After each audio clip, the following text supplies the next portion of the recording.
SSC 26 বীজগাণিতিক রাশি থেকে কিন্তু এই টাইপের এমসিকিউ অবশ্যই এবার বোর্ডে আসবে যে কোন একটা বহুপদীর মুখ্য সহগ কত।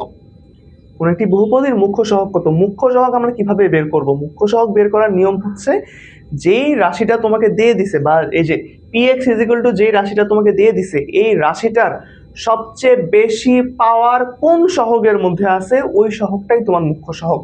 তাহলে আমরা এখন পাওয়ারগুলো অ্যানালাইসিস করব। ফার্স্টে আছে স্কয়ার, তারপর আছে কিউব, তারপর আছে টু দি পাওয়ার 4।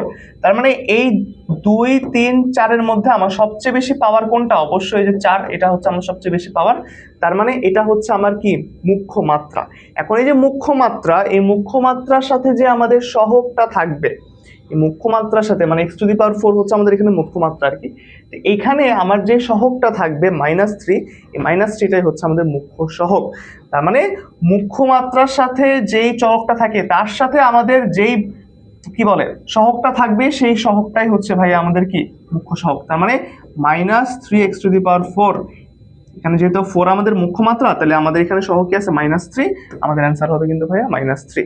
তার মানে মুখ্য সহগ বের করতে হলে সবচেয়ে বেশি যে পাওয়ারটা আছে ওর সাথে যে সহগ থাকবে সেটাকে তুমি মুখ্য সহগ হিসেবে অ্যান্সারে দাগায় দিবা। সো এমসিকিউটা খুব ইম্পর্টেন্ট।